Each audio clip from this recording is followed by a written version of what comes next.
Hi Leo, welcome to Higher Source Tarot for a tarot reading for all Leo, Sun, Moon, Rising, and Venus. Just coming out of your season. I hope all of you that had, this is your sun sign, if you had a birthday, had a great one.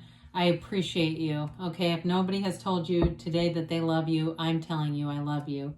I can't do this without you, and I love the tarot too. So we will continue here. If you're new, I welcome to you. I post new readings every Friday, and then again on Monday. The Monday readings are a different style every week, so I did post a 4-month predictive type of reading.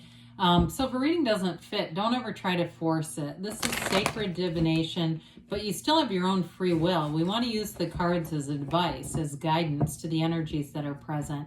If you like tarot, you like this channel, and you haven't subscribed, I'd love to invite you to subscribe to Higher Source Tarot. All right, what advice do you have? Whoops, we had a card come out. For Leo, Sun, Moon, Rising, and Venus. What does Leo need to know, please? Messages do you have for Leo? Okay. So we'll use this as a clarifier. I mean, it came flying out. It's interesting when that happens. All right, you start off here with the 5 of Cups, the Lovers, the Queen of Pentacles, and the 3 of Pentacles. You've got the Judgment, the 7 of Pentacles. You've got Temperance here, and you've got the 9 of Wands. Now, the card that came out was the 4 of Wands here. This is all about freedom, liberation, it's joy, it's celebration. It is a marriage card, but it also could just be a commitment. I mean, you do have cards here in terms of a relationship. You've got 3 major arcana with great healing, love, compassion. And again, with the 3 of Pentacles and this, it also signifies commitment. It is a card of synchronicities. For some of you, if it's a job for you, it's manifesting a job. It may not be the final end game for you, though. It oftentimes indicates like a stepping stone on the career path, but that you are on the right path. And so with the 5 of Cups, you know what I got with this? For somebody, if this is your sun sign, it's almost like those birthday blues a little bit, going, you know, kind of looking, going, well, this didn't go how I wanted it to. But we don't stay here, all right? With the 5s, that's all about change. It's time to look at those upright cups. If you had something, too, that you felt like had gone on long enough and you needed to change, you've got great things coming in. So there's no reason to be sad. There is absolutely nothing in this reading that would indicate that this is an energy that would be coming. And sometimes, too, when, you know, something doesn't work out how we plan, I know, at least for me, and I have seen many examples, we can look back and see exactly why. And it's like, thank God that didn't end up happening. And so, you know, with that, you've got the Lovers here. You've got 3 archangels here. You've got Michael, Gabriel, and Raphael here. So you're definitely being divinely guided. I mean, look at those angels that are coming into your experience. They're here to send you a message, an important message.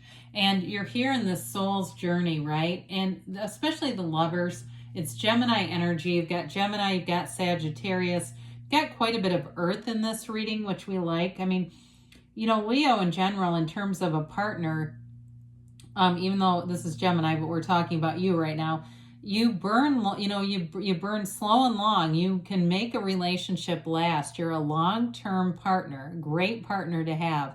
You're outgoing, you're fun, but you also are loyal, and you're able to stay in a commitment. And so the Lovers is all about a very important relationship. It is a relationship that's a commitment, that's like a higher form of love.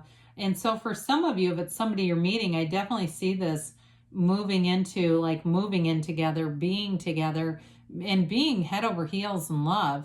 Now, in terms of a job, though, too, again, you've got great money aspects. So if this represents, because it can represent a choice, but with the Lovers, it's a positive choice. It is not a choice where your back's up against a wall and you're just trying to get yourself out of the corner. This is all about expansion, and it's feeling this divine energy. There really is no downside. Now, again, in a relationship too, if, you know, it's like the kind of relationship where if there's a temptation, the other person knows exactly what to say. And it's not just, no, I'm in a relationship. It's like, I'm not interested in this. I have no interest in you. They make it very clear, okay? If somebody tries to flirt with them or do something, they do it in a way too that you really will feel secure and proud. And, you hate to hear that. I know some people might be listening going, well, I'm not dead. But, there's something about that can really compromise the trust in a relationship. I've seen it way too many times. So with the Queen of Pentacles, this is stability in all areas. It's wonderful resources coming your way in terms of money. So in terms of a job, if you're looking for a job, you definitely got one here. And it is an energy too, though, of being connected with your community. You have that a few different times. So if you're working on some project or you have something with work that involves the community, it'll be a really positive experience. This is, again, it's an energy that grows and it's mature in terms of relationships, but it's very down to earth too. She's a beautiful queen, but she's also very approachable. So people will find that in you where they want to talk with you. They're not intimidated. They're able to, even though I feel like they hold you in high regard, especially with that Three of Pentacles, they're not afraid to have a conversation with you. So with the Three of Pentacles, it is a card of harmony, working together really well. So it's having those good work vibes, those work friends, fam, whatever you want to call them. Everybody is working together in sync. Now, it is a card of, in terms of cohabitating, moving in together. It's a card of developing your home as well. And so some of you too, if you're single, you may be, doing some of those Marie Kondo ways to attract love. Maybe you clean out a drawer, or you clean out half the closet, whatever it is, to prepare yourself so when that person comes in, you already have the space. You knew they were coming. So there, with the Three of Pentacles, though, it's great harmony all around you. And then Judgment comes in, and Judgment's also a very mature card.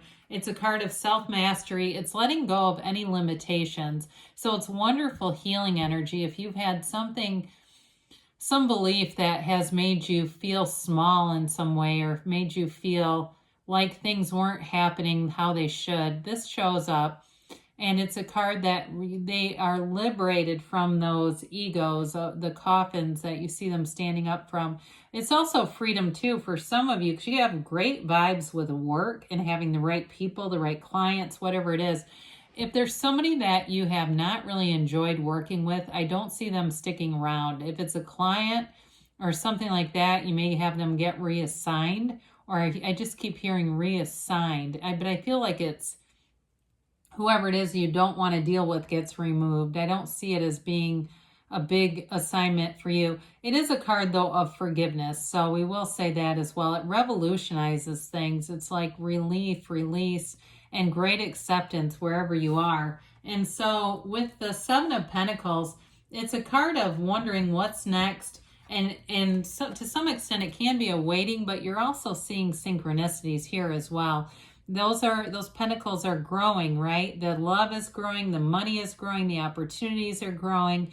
It's just a matter of picking which one you want to take on, really. It is a card of manifestations, though, too, from the mind. Okay, thoughts become things here. When we say money doesn't grow on trees, yeah, it does. It does in the cards. Money is growing on trees. Money is easy to make. It's available. It's just high vibrational. It's a high frequency. There's a lot of people that, people will look at and say, I don't understand why they're getting it. They're not, whatever. And they list off a list. Why? Because they've lined up with it. That's all. That's the only difference. So here we go with Temperance. This is a card of bringing people together. You have it several times. It's a card of love, of healing. It's also a card of being very easygoing. So whoever you're attracting, there's an easiness here. There's a great compatibility. And it could be you or the other person. It's possible you're attracting a Sagittarius or a Gemini. But it's a new beginning, and it's all being divinely guided. We've got the three archangels, but you also see Temperance dips his toe into source energy. He keeps connected with source energy, and he has one foot on that rock, right? On the rock that you see in the backdrop. And so he's bringing heaven to earth, bringing the divine into his physical reality. And so you've got a wonderful way with words here too. You may find that you're a real uplifter when you have this energy. I do feel like with the Nine of Wands here, it's kind of a strange card. I almost wonder if that's why the Four of Wands came out. But it's a card of perseverance. And so with this, you've learned from past issues. And maybe it's with that Five of Cups too, that you keep pursuing your heart's desires in a relationship you've learned from the past, so that you don't bring things from the past into the new relationship. We don't want to recreate those old relationships. They're gone for a reason. And so with the Nine of Wands, he's got that psychic wound, that bandage around his head, but he's bulked up from his experience. So anything that you've been through, it's been for your gain. It's given you something that you've learned from. And that's really what the tarot is all about, especially the major arcana. You begin with the Fool, and then each major arcana represents an experience that the soul goes through, or the person, to really realize your wholeness and why you're here on this earth. So it marries the soul and the ego into one, right? We ascend as we meet these different archetypes in the major arcana. All right, let's see here about a yes, no, maybe. You've got meditation brings answers, and we did say that, right? Especially with all these angels. Ask your angels. You have to communicate clearly. So when you see this, the universe hears your heart. And so when we have confusion between what we think and what we feel, the universe will always answer what you feel. You have listened to your intuition. So know that your higher self is talking to you, and that it is okay. So we second guess that. The mind second guesses that. And how many times have we said, oh, damn it, I knew that was going to happen? They say within the next few weeks. And you've got a yes, okay? It's that emphatic yes. You create your own reality. So great things are on the way for you, Leo. I love you, and I'll be back again soon.